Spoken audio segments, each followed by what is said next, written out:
Good afternoon. It's time for business with me, Sandra Esenam Afenu. And the Ghana Union of Traders Association, GUTA, has called for the suspension of the cargo tracking note system. GUTA says more discussions must be carried out on the system for better understanding. The Ghana Revenue Authority says the introduction of the CTN system is in line with its drive to modernize operations for facilitation of legitimate trade in accordance with international best practices. Vice President Dr. Mahmoud Bawumia earlier suspended the implementation of the CTN in May this year, but was effected by the GRA on the 1st of July. According to GUTA, it was caught unawares by the reintroduction of the system. They have vowed to kick against it until broader consultations are made with stakeholders. Dr. Joseph Obeng is president of GUTA. It is an open secret that the use of discretion is a recipe for corruption, which has been the bane of the challenges at the port. We also seek reduction of the duty rates to make it affordable for absolute compliance and give meaning to the concept. If the policymakers are very certain that the system will really enhance on the valuation system, if these concerns of the trading public are not given the serious attention they deserve, it is our resolve then not to accept the implementation. Government recently gave the deadline for all foreign retailers to meet the necessary requirements to operate. Dr. Obeng called on government to enforce the GIPC law on foreign retailers illegally trading in the country.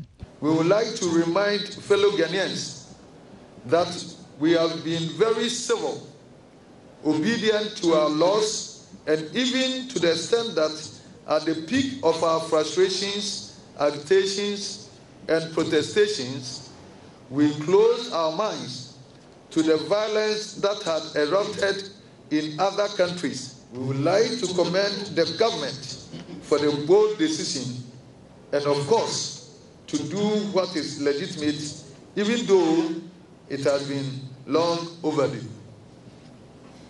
However, we will also caution the authorities, including the national security, that after the deadline, expectations of the trading community will be very high on enforcement of the law.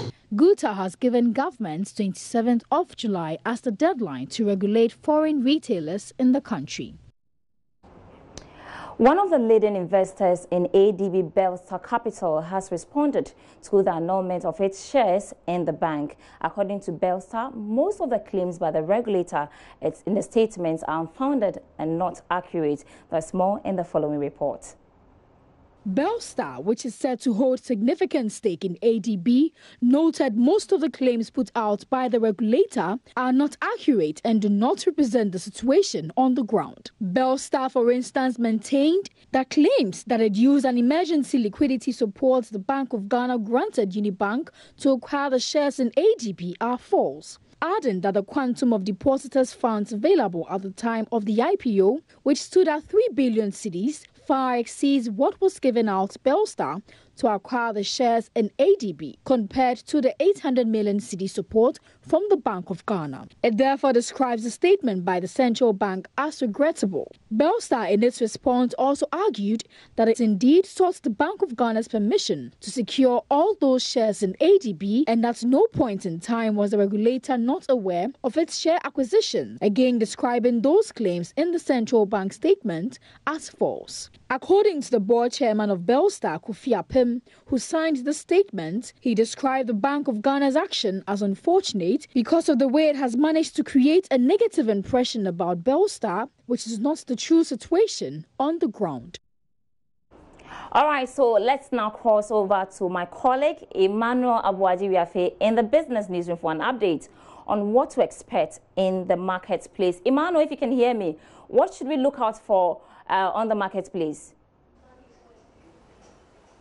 All right, thank you very much, Sandra. I can hear you loud and clear. And all is set for the presentation of the mid-year budget review tomorrow. But we have been talking so far about a possible increment in the VAT rate, that's the VAT rate, from 17.5% to 21%.